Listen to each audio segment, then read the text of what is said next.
عارفين انا كنت بعمل ايه الاول؟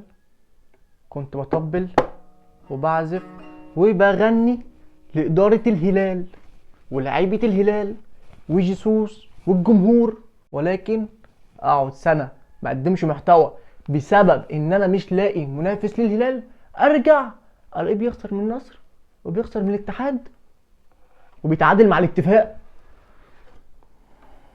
بطلنا بقى ايه زمر وطبل وتشجيع، وهنطلع باربع ورقات انا قاعد محضرهم: 1 2 3 4. هنفضح الاداره لان الاداره بتقدم زنا كروي، جزاء الزنا الجلد، وانا هطلع اجلدهم النهارده. اداره الهلال اصبحت بتتعامل بطريقه غير احترافيه. انت ازاي كنت عايز تقيل جيسوس وهو كان عامل لك سكواد من اقوى السكوادات في العالم الموسم اللي فات؟ يا عم ده كان عامل لك اكبر سلسله انتصارات في التاريخ، ازاي عايز تقيله؟ ولما ما لقيتش بديله رايح تجدد له سنه؟ يا راجل يا مؤمن، ويا ريتك جددت له سنه واحده وانت ساكت. لا ما سكتش، انت عايز تروح تجيب انزاجي وانت على ذمه مدرب؟ فطبيعي المدرب ما يكونش في عقله، ما يكونش في وعيه، ما يكونش في فنياته، عمال يدور هنا ويدور هنا. بعد سنه انا هكون فين؟ فطبيعي ان هو مش هيبقى فايق للفرقه، وده اللي حصل.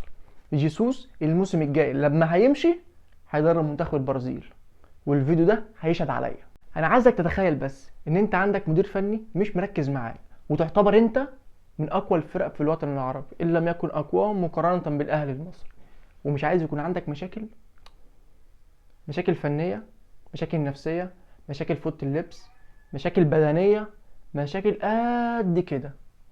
والجون اللي دخل فينا النهارده مشاكل فنيه وقله تركيز. بصوا يا جماعه، دلوقتي الجون اللي دخل فينا كان ضربه حره اتلعبت عرضيه ورجعت. الكره رجعت فين بقى؟ الكره رجعت هنا. مبدئيا اول غلطه، المفروض اصلا الف ب يكون في واحد هنا مغطي المساحه دي. ما كانش في واحد هنا مغطي المساحه دي، ما كانش في حد مغطي المساحه دي. اللي المفروض يغطي المساحه دي كان واقف هنا معاهم وارجع للجول. يبقى هو مش مركز. يا عم ماشي، غلطه يتعلم من غلطه. لا، الكره رجعت تاني، الواحد هنا المفروض هو يقفل عليه، ما قفلش، فضل مكانه. كان اقرب واحد للكره كان 5 متر. ففي لاعب معرفش اسمه ايه برضو دخل شاط صاروخ في بونه، خرمت الشبكه. هو لو مركز الف ب واحد هنا من اللي جاي ماسك اللي جاي عشان ما يشوتش. ده يعني لو في فكر او في فهم او في تركيز. انا مش فاهم برضو، انا زيك يعني مصدوم بجد، لدرجه ان انت اخر 9 ماتشات كسبت 4 وخسرت 4 وتعادلت 1. اخر 9 ماتشات الهلال اللي كان عامل موسم بلا هزيمه الموسم اللي فات يحصل له كل ده بسبب الاداره. اللي مزعلنا يا جماعه ان الاتحاد 65 نقطه واحنا 59 نقطه، فرق 7 نقط. والاتحاد ده الموسم اللي فات كنت مش عارف كسبه 8 9 مرات متتالي. انا هسيب لكم يا جدعان الفيديو ده، انا مش هكمل كلام لان انا زهقت. هسيب لكم حته من الفيديو بتاع الموسم اللي فات، شوف انا كنت بشكر ازاي في جيسوس وفي اللعيبه وقبلهم الاداره. كملوا مع الفيديو. والله يا جماعه ما طبيعي، انا كمشجع هلالي زهقت. مفيش فريق عارف ينافس، مفيش فريق عارف ينافسني، ولا في دوري ولا كاس ولا دوري ابطال اسيا. 5 في عينك، 5 في عينك اللي ما تصلي على النبي. طب تيجي نفوقهم؟ نفوق مين؟ العالمي والعميد. مع ان الكلام ده كله بيتضرب كوكتيل، كله بيطلع الزعيم. تعال نفوقهم. فوق يا اسطى، فوق. ادي وقع مش هيفوق. لا طب نفوق اسمه ايه الاتحاد ده؟ اسمه العميد.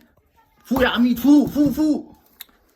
العميد الاهلي المصري طار عليه كده النسر بتاع النسر الاهلي المصري طار عليه، اخده كده فعصه. طب هنعمل ايه طيب؟ والله بواخد، والله بجد بواخد. انا من مكاني هذا، من مصر، من اسكندريه، بناشد كل مسؤولين الهلال. الفيديو ده يا جماعه يروح بالله عليكم لوليد الفراج، منشنوا له يا كابتن وليد. ما حدش عارف ينافسنا يا كابتن وليد.